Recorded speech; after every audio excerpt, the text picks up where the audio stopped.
views and opinions expressed in the following program are those of the hosts and guests, and not necessarily those of the staff or management of Worldwide Digital Broadcasting Corporation.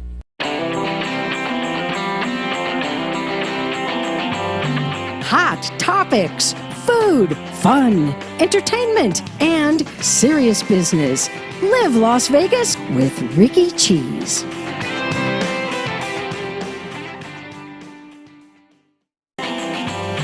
Hot topics, food, fun, entertainment, and serious business.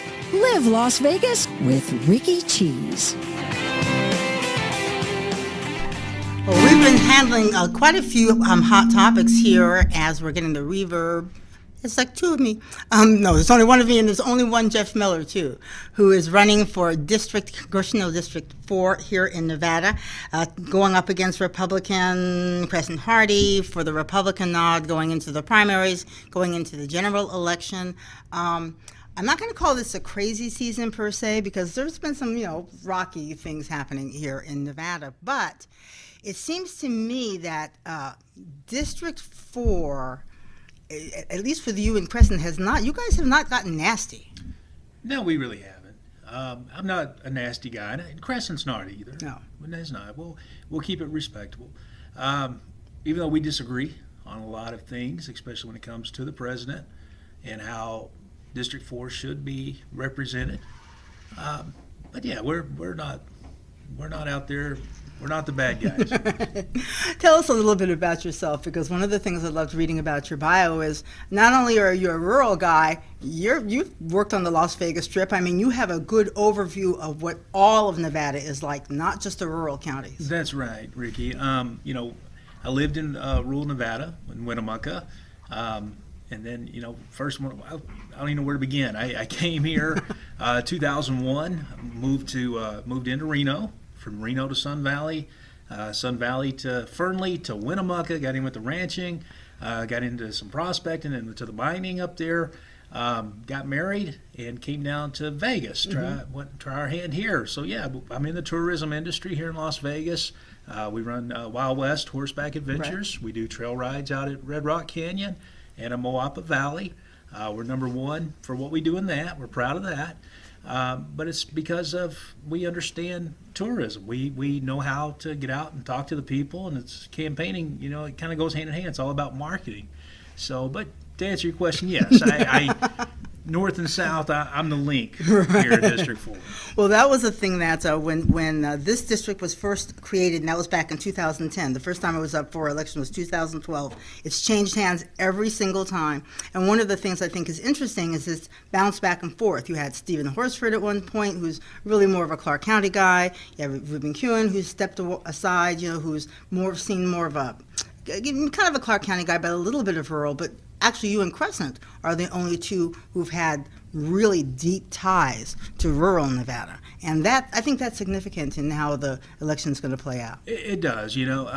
We are both rural guys. He's from Mesquite. I'm from, like I said, from northern Nevada, and doing what we do here. We've already been out to the rurals. We've made a big dent out there. In Tonopah, all the way up to Yerington, to Hawthorne, to Ely. We have a large following in Ely. We have large following in Pahrump. We've been out there, so the rules, they know us. They can relate to us, and they're not going to. They still haven't forgiven Crescent for a lot of things that he said and a lot of things that he's done, and so now they're coming to us. So I feel good about the rules, and the trench battle is going to be here in North Las Vegas, in which we have the advantage because I'm here. So I feel good about this. Now, what made you decide to go into politics? I got tired of having no representation. I haven't been represented as me, and I don't know when. A lot of these people. What do you mean by that? What I mean by that is the true definition of a representative. Okay, when has my congressman come and talked to me? When have I seen him? Where is he? I don't see it. As a constitutionalist, I want the Constitution represented. I want people to be able to speak freely. I want people to be able to talk freely on the telephone without having to worry about who's listening in on you. That's what I want. That's what I need as an American citizen. And I just don't have that. So therefore, I'm stepping up. I'm running to be the guy who's going to defend the people, defend the Constitution. Yeah, was there a spark? Was there like an incident where you just said, you know what, I can't take this anymore? There was. It was during the Obama administration, the Affordable Health Care Act, Obamacare. I felt that the government had no place in people's health care. And I seen it coming. I seen it coming. Even Mitt Romney was on board with that. And I'm getting agitated this whole point. And I'm like, you know what? No more. That's it. When they came out and passed that, when I heard Pelosi say that we had to pass it, we have to pass it to know what's in it. Give me a break. What are these people doing? We could get a chimp to do what they're supposed to be doing. When's the last time they've read the Constitution? I don't know. Right. Because they don't legislate like they have. Right.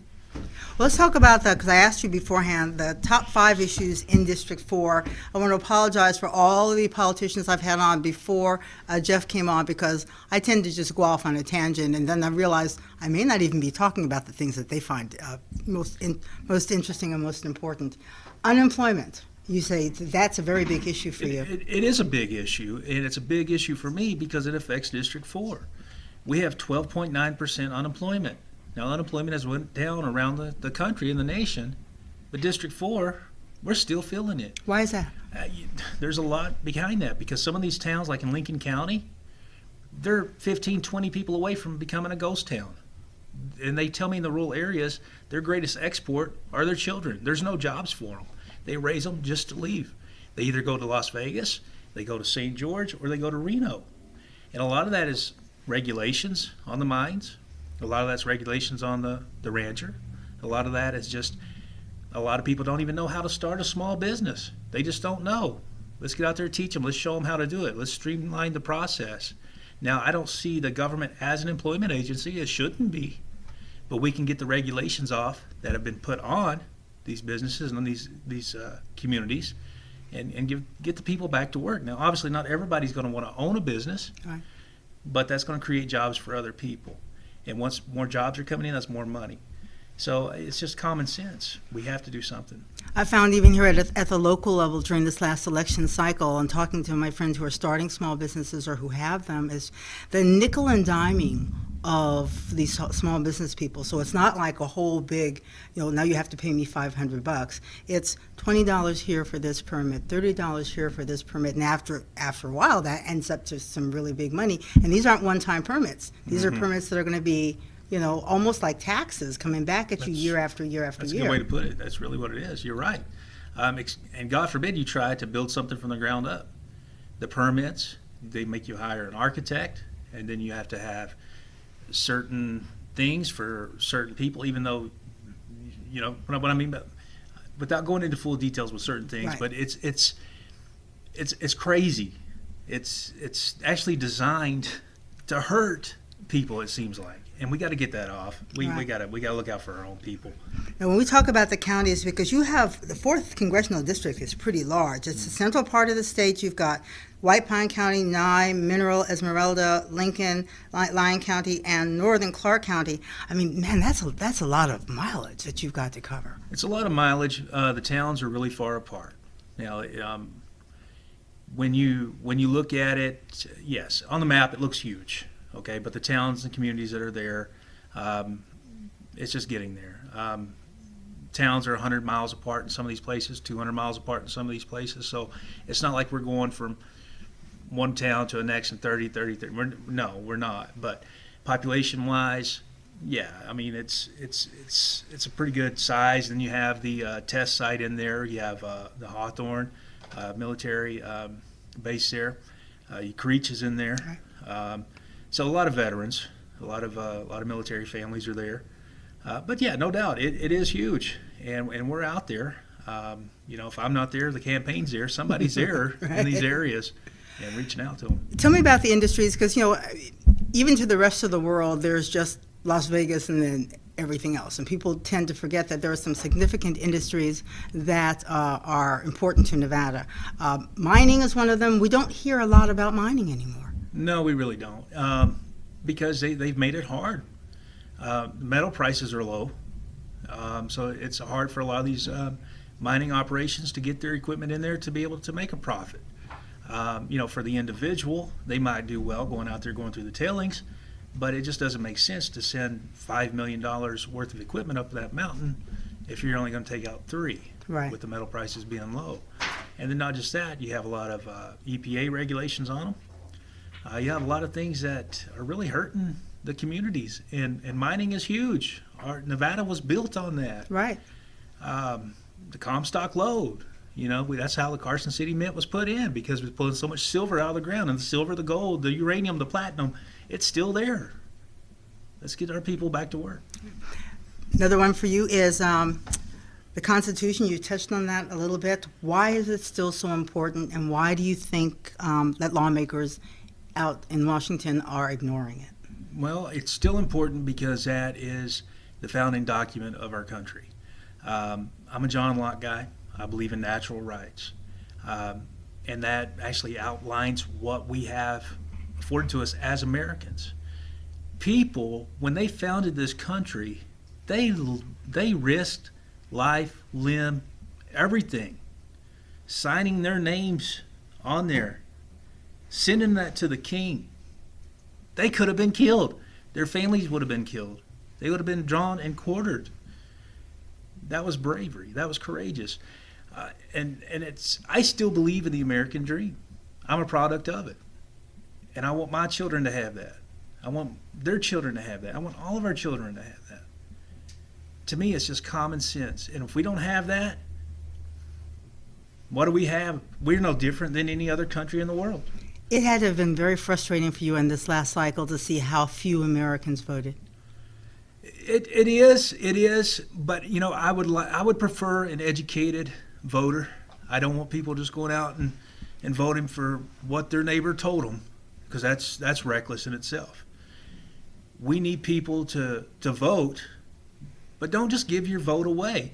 Know the power of your vote. People say, well, I'm just one person. What does my vote matter? It matters a lot, because if you sit here and say, well, my vote doesn't matter, they're going to do whatever they want to do. You can have any party come in, doesn't matter who it is. They can put money up and put a marketing plan behind somebody and throw a big media campaign out there, and people are just going to gobble it up. Stay informed. So, yes, it's frustrating, but sometimes I say some people probably shouldn't vote on the side of that.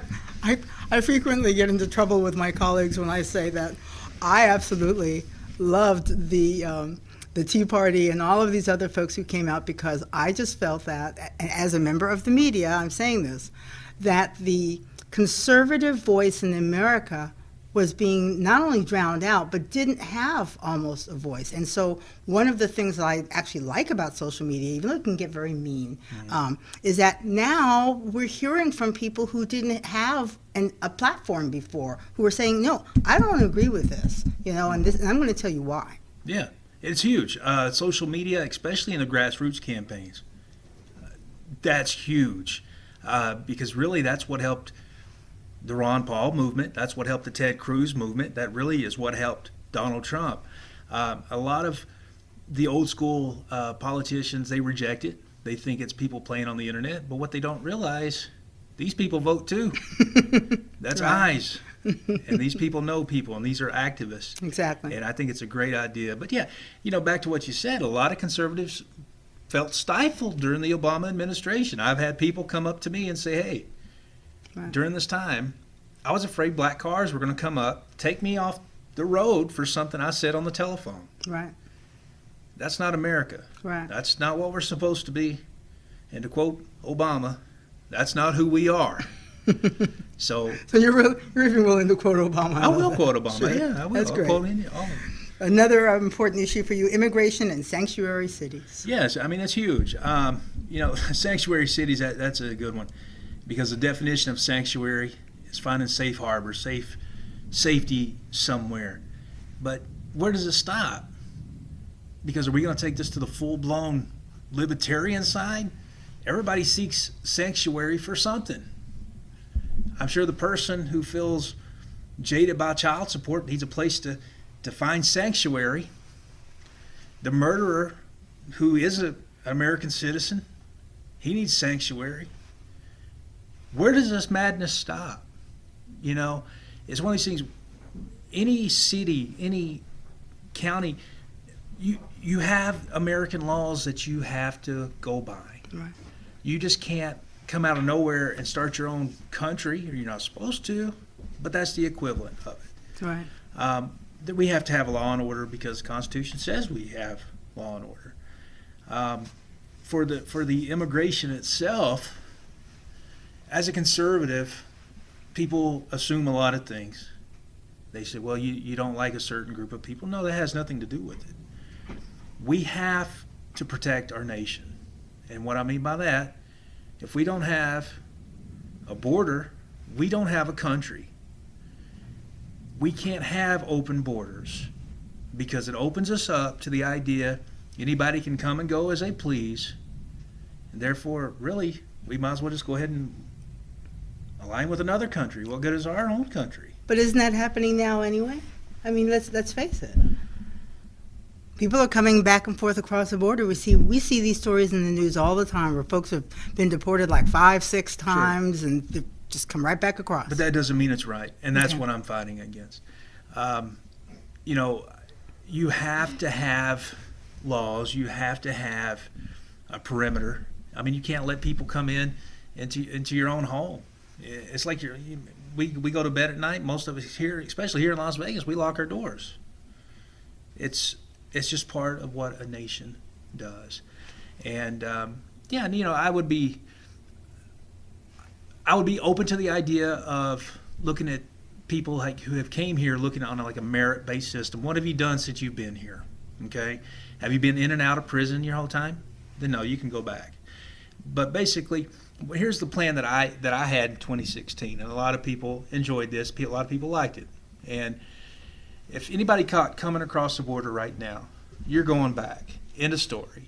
Now, people that are here, if you have no family here, you have no ties here, there's nothing holding you here, you're going back.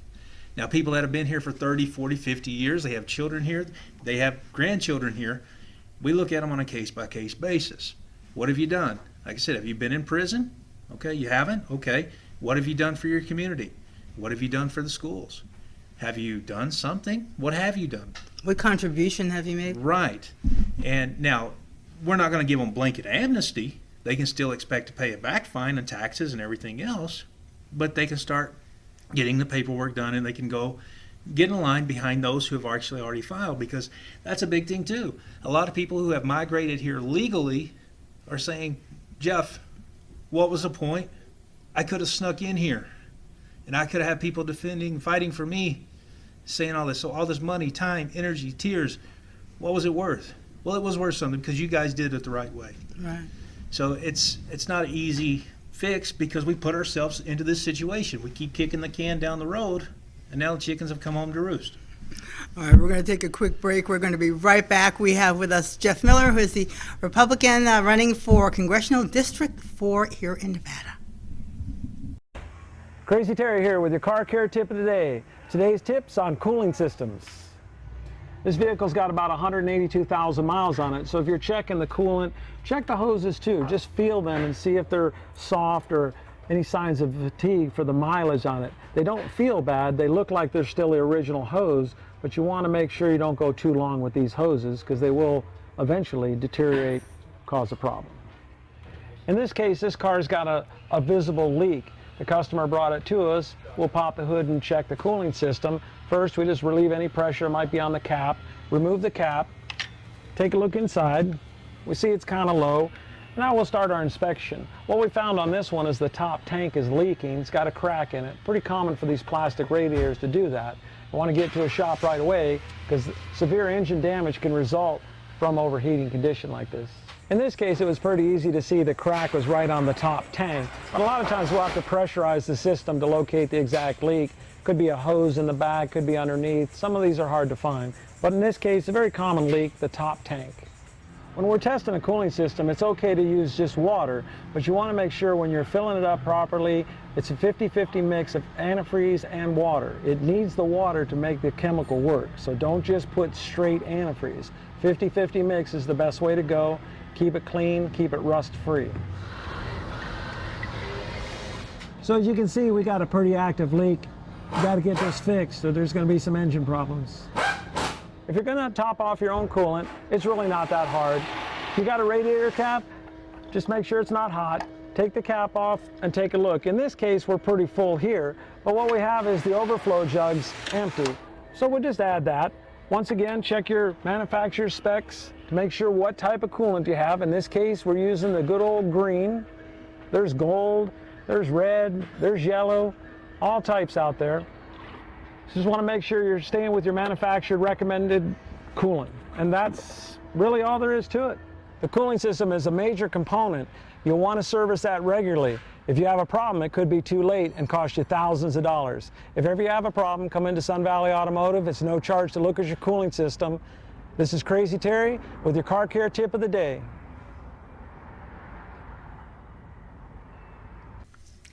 And we are back here on Live Las Vegas with Rikki Cheese, tackling some very serious topics today. We've got the candidate for District 4 here in Nevada, Jeff Miller. He's a Republican. And we were talking about some of the top 5 issues. He's covered unemployment, the Constitution, immigration, sanctuary cities.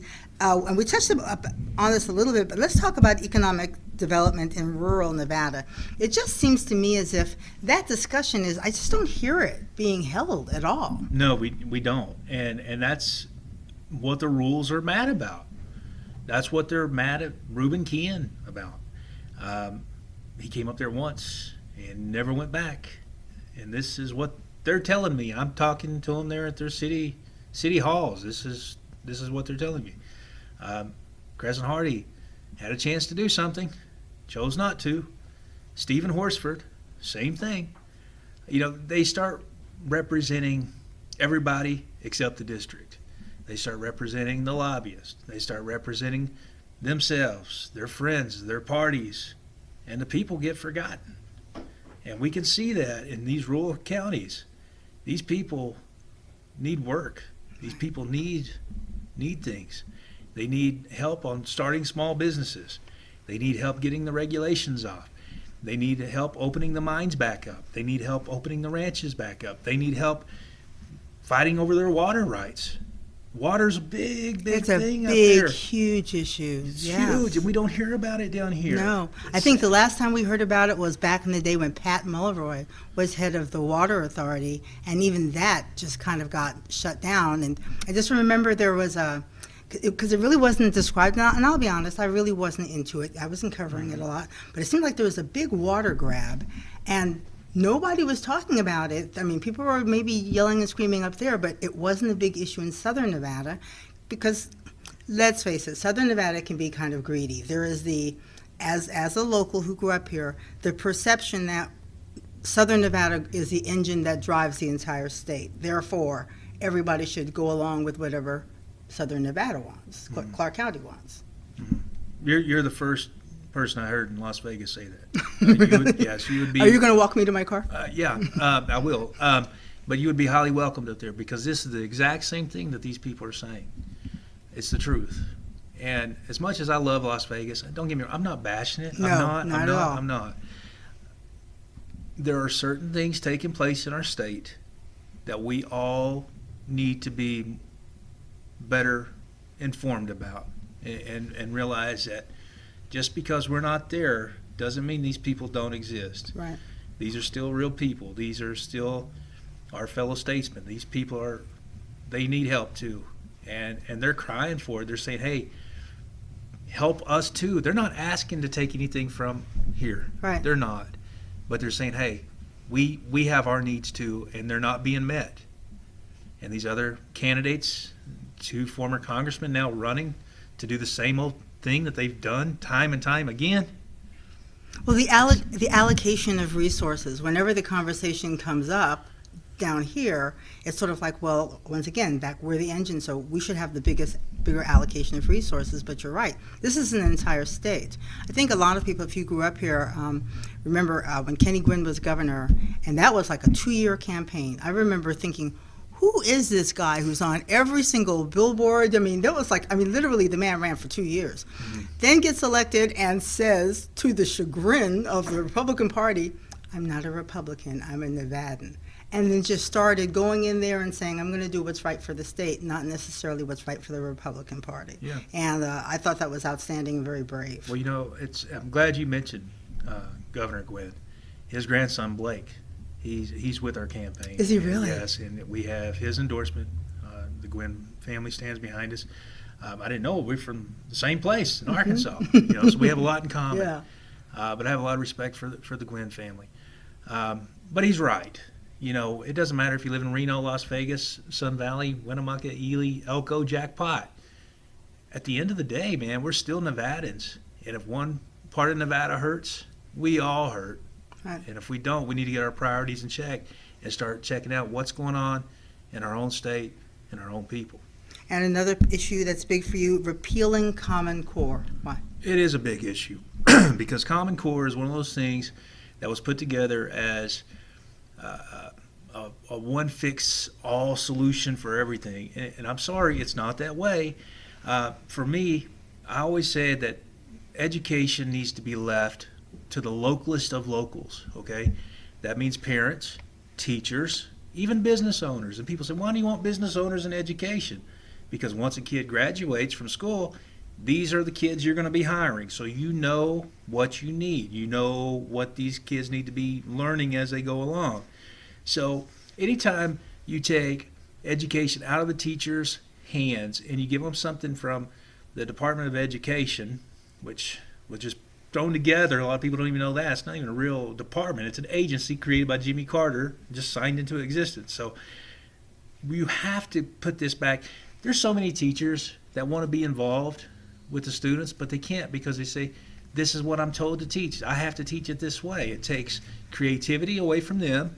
It hurts the students, and people's hands are tied. And that's, I'm trying to get rid of that. I'm trying to get the government out of our business as much as possible, just so people can be successful, just so people can be happy and do their jobs. Isn't that what you think, your perspective on this, what led to basically the revolt here down in southern Nevada, where they're like, the Clark County School District is just too big, and just what you just said, the teachers and the educators, their hands are tied. It's like this one, like you said, one size fits all, and one size might not fit one neighborhood, or might not fit this neighborhood. No, in fact, you told me Mac Miller was here recently, and he even said, and I agree with him 100%, what's going on over here in Summerlin won't necessarily work over here because it's two different cultures, two different backgrounds, two different things taking place. And I wish every parent were involved in their students' education. But the reality is, not all of them are. So therefore, a lot of times the teachers get thrown into some situations, and it's already hard enough dealing with a lot of kids who don't want to be there. Right. They want to cause problems. They cause distractions. And you have to reach them, and they can be reached too. Right. But you have to reach them on a different wavelength. And you have to talk to them, and some teachers would be able to do that. And some teachers, thank God that they care enough that they will do it. But some of them get caught up in the bureaucracy and says, well, I don't want to take any chances. I don't want to get in trouble. I don't want to lose my job. And that's bad. It's just tying their hands. Yeah. So, a big thing out here in the western states, now the Common Core we talked about here in Nevada, but even on the federal level, what works in the West, which is going to be the agriculture, the mining, ranching, it depends really where you're at. If you're going to California, we can add a whole lot of that. That's not going to work in the South. What's going to work in the northeastern part of the country, it's not going to transfer over. So this duct tape that we put on the education system, no, let's just cut it out and get it back to the local communities. One of the first candidates we had on, I had Ruben Da Silva, who is a teacher at Rancho, and I had not been in a classroom in years. And so I went to he invited me to talk to his class at Rancho.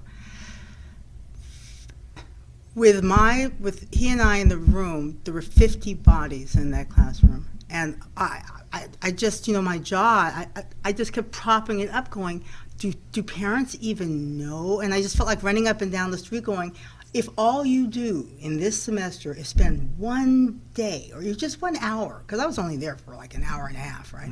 If you just spend one and see what these teachers are dealing with, and they were all in just almost whatever the chairs are that are just like elementary schools. So there were all these little bitty chairs. Everybody's wires were all there for their phones and everything. And he's an excellent teacher, so he had amazing command. But I thought, my God, we're warehousing these bodies. How much teaching can actually be done under these conditions? It's hard, and with as much money as the district brings in, we can do a whole lot better. I'll just come out and say it. When a principal is making as much as a Navy admiral, we got a problem. There's a lot of money that just isn't getting down to the students. A couple years ago, I looked at the budget, and they were spending something like more on debt services than they were the actual student. Wow. That's not okay. Wow, yeah. And let's talk a little bit about your opponent for the Republican nod. You guys have butted heads. It hasn't been nasty, but tell me what are your main areas of disagreement? Well, when Chris was in the State House, he voted to authorize driving privileges for illegal aliens. That's a no-go for me. They're illegal. They're not supposed to be driving. And all you're doing now is complicating the whole car insurance situation. Illegal hits you, they run on. It's a bad situation. Another thing where me and Crescent are different, I've supported the president the whole time. He didn't. He came out with Dean Heller and says, we do not support the president. We don't like the way he talks to women or about women. But yet the president has hired more women and more minorities in his cabinet than any other president in the past. And now all of a sudden he wants to run again and says, I've heard tales, I wasn't there, but he's saying that he will still stand up to President Trump for what? He's doing a great job. He's actually doing more. He's trying to do something. And he could do a whole lot more if we had Congress working with him, if people were just willing to work with him. And let's not forget, Crescent Hardy also said disabled children are a drain on society a couple years ago. As a parent, as I've had some cousins with some learning disabilities and a couple, some mental problems, they're not a drain on society. They're people too. They're Nevadans too. They get 18, they can vote too. So he needs to start showing more respect to these people, and stuff like that. It's there's a lot, but I've been the same from the get-go. Right. I've been pro-life. I'm not changing just because some poll tells me that they want me to change. No, I am who I am. Born-again Christian. Jesus Christ is my Savior. I defend the Constitution, and if people don't like that, then I guess don't vote for me. But I'm not changing who I am just because I think somebody else wants to hear something else. That's not me. I love on your website you use the word the acronym RHINO, Republican in name only. That's true. How yeah. do you describe that? Well, you have a lot of Democrats in the Republican Party. You do, and they call themselves Republicans. Look, anybody can sign up for any political party they want. All they have to do is put a check mark by their box. No one's taking a test, which perhaps they should be. Candidates should be taking a test on the Constitution, in my opinion. But anybody can join any political party they want and get in. Somebody actually brought, it's kind of funny. Somebody said rhinos are like cockroaches. Once they get in, they take over and can't get them out. I'm sorry. I never heard that one before. I'm not endorsing it, but it is funny. But, it's one of these things. So either we stand, as a Republican, I believe in small government. I haven't seen small government from the Republican Party since I don't know when. What changed? Because I don't think I did. Maybe I did. But the Republican platform's still saying the same. So where are we? It's time to figure out where we stand. We have a lot of people who get in the party and want to say they don't support the president. Come on, for crying out loud, you're part of the same party. What is this? What is the state of the Republican Party now? Because for this last cycle, it was pretty much in disarray. Well, we've came together. We've mended a lot. Okay, there was a lot of rift, especially from the Ted Cruz camp and the Donald Trump camp. A lot of those people came together and made amends. However, there's a lot of people who have not, and they became the never Trumpers that we hear about, like Mitt Romney, Crescent Hardy, Dean Heller. A lot of these people who have actually drew the line and said, we're not supporting the president no matter what. Well, come on. Now, why? He's a Republican. Come on. In the past, I voted for John McCain. I didn't want to. I didn't. I voted for Mitt Romney. I didn't want to. But never did I come out and say, I'm never Mitt. I'm never John McCain. You know, it's like, based on what I'm seeing with the fundraising and everything else with the Republican Party, we're doing better than right now what the Democrats are, because they're split and they're very fragile. What happened with Bernie, Hillary, but I think we can get by it. But we have to quit looking at each other as the bad guys and start looking at each other as Americans. Ronald Reagan is always hailed as one of the most successful presidents we've ever had because he was able to compromise and work on both sides of the aisle. What has changed? Why cannot the Republicans and Democrats find this common ground? Because we're all in the same country. Yeah, we are. Let me tell you the truth. Yes. Okay, I'll tell you the truth. I think they do behind closed doors. I think they do behind. Because if you look at their donors, it's the same donors. That is so true. They're both fighting for the same causes at the expense of the Nevadans, the American people. For you, me, for anybody else, they forget about us. And a lot of it, too, is smoke and mirrors. You may have one liberal Democrat and one conservative Republican sitting here arguing back and forth. Oh, I'm going to kick his butt. I'm going to do all this. What they don't tell you and what you won't see later that night, they're having drinks together. Their staff are hanging out watching the Super Bowl together. Right. They don't tell you that. So they do work together, but just not for the benefit of the people. How important is the primary? How important is that going into the general election? Once again, people saying my vote doesn't count. It's vital. It's very important, because right now with me, you have a chance at real representation. I'm gonna do what's right for the people, and I can look you in the eye and tell you I will, and you say, well, how do I know that? It's because I say I will, and if I don't, then vote me out. But I'm gonna do exactly what I told you I'm gonna do. Now, if 2 years from now, I don't know what we're gonna have. I don't know. Because it looks to me like they're setting up for the same stuff we've always had. So now it's either time to do it or no. Because if you don't vote for me in the primary, I'm not going to be there in the general. And if I'm not there in the general, I can't do what I said I'm going to do for the district. So it's vital. It's very important that we have people sign up. And that's another thing, too, if I may say. A lot of independents were frustrated because they say, well, I'm an independent voter, and you are, and I respect you and I appreciate you. But in a two-party system, you have to join the Republican Party or the Democrat Party to vote in the primary.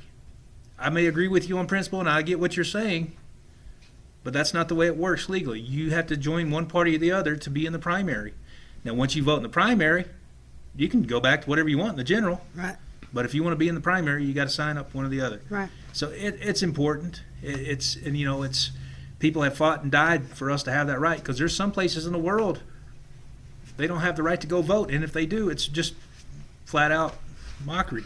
Well, I've got some actually family members and friends, and every election I'm so tickled by this when they say that they don't have the time to go vote. You can vote at Smith's. I mean, really, you can vote on your way to the bread aisle and still be outside. It's not a big deal to vote. It's so easy in this state. Especially with early voting, you can vote anywhere you want. Yes, yeah. So that is not an excuse. Really quickly, we only got a couple minutes. Let's talk about money. Money in the campaign. How important is it for you? It's very important because we have to have money to get our message out. I'm a promoter, I'm a marketer, so what I don't have in funds, I can go out and do it, building through relationships and networks and running the infrastructure. But, we can't discount the money. We have to have it just to be able to stay competitive, because my opponent, he's going to have buckets to choose from because he's part of the swamp. He's part of the system. He needs more money. They can just go print more money and give it to him. All right, so it's big. Really quickly, you got 1 minute left. Your underlying message to the voters out there. All right, well, guys, in District 4, I just ask that you consider voting for me. I'm Jeff Miller. I want to do what's right for the people, not the parties, not the people in charge in Congress, not the Paul Ryans. I care about you in District 4, and I care about the Constitution, and I'm going to do what I say I will. So just consider voting for me. I ask for it, and just go to our website, millerfornevada.com. Thank you for being on the show today. Thanks for having me, Appreciate it Rikki. very much. Appreciate it. Yeah, and thank you for joining us here on Live Las Vegas with Rikki Cheese. Also, guys, keep in mind, our station owner, John Stiles, is also offering free campaign time. So don't miss that opportunity to come down here and get your message out on our website as well. So if you don't do it, shame on you, okay? We'll see you next week here on Live Las Vegas with Rikki Cheese.